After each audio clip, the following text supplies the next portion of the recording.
Hello, hello! Andito naman ang isang OFW na magbabalita sa inyo sa larangan ng showbiz at ang pag-uusapan natin ngayon guys sa araw na ito ay si Gabby Concepcion. Dahil mula ngang nanalo si Gabby Concepcion sa Gawad Alamat ng Sining Pilipino ay talaga namang kinikiligan siya doon ng mga, of course, mga fans ng Gabby Concepcion.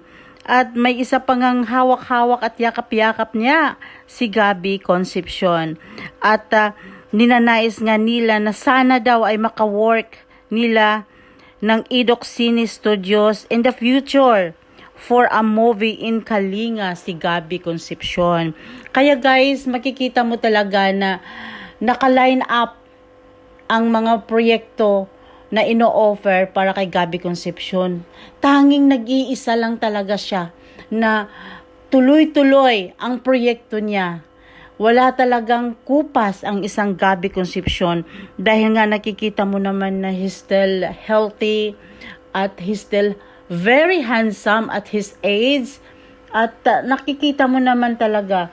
At may mga tips naman talagang ginawa din or ibinigay si Gabby Concepcion kung bakit nanatiling healthy ang isang Gabby Concepcion at nanatiling gwapo at maganda pa rin ang pangangatawan. Kasi ang sabi niya, healthy is the new handsome.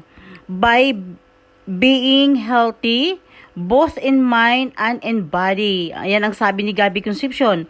My overall well-being shows in everything I do. That's why I make sure to live healthy and stay active. Kaya nga, parati pala talagang nag-e-exercise, nag-e-exercisyo, exercise, physical activity, and sleep well every day. Kaya naman nanatili talagang gwapong-gwapo at healthy ang ating Gabby Concepcion. Madisiplina talaga si Gabby Concepcion sa sarili niya. Of course, health is wealth naman talaga. Kaya naman ay hanggang ngayon ay andyan pa rin siya sa industriya. Kahit man siya ay may edad na, very in demand pa rin siya talaga.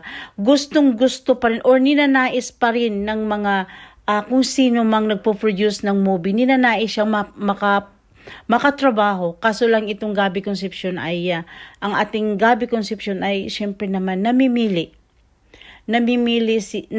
siya kung ano yung movie ang kanyang gaganapin. Dahil naman ay lahat naman ng movies na siguro mga title o mga ano yung klaseng movie ang ginawa na ni Gabby Concepcion. Gusto lang siguro niyang maiba. Yun naman ang sinasabi niya talaga eh.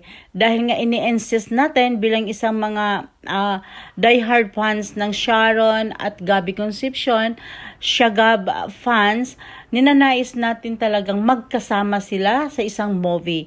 Kaso nga lang daw, or sila na nga daw ang mag-produce eh. Either Sharon Cuneta at Gabby Concepcion mag-produce sa kanilang movie. Kaso nga lang daw ay namimili sila. Hindi naman sila basta-bastang tumatanggap o tangkilikin nila yung mga movie na ino-offer sa kanila. Kung hindi, pinag-aralan nila kung karapat-dapat ba o nababagay ba sa kanila. Dahil nga at their age naman talaga ay mamimili na sila. Hindi na katulad nung mga kanilang ka-teenageran, mga teenager pa sila, mga bata pa sila na kahit anong offer ay tatanggapin nila dahil tatangkilikin sila ng mga fans sila dahil minahal sila. Pero ngayon ay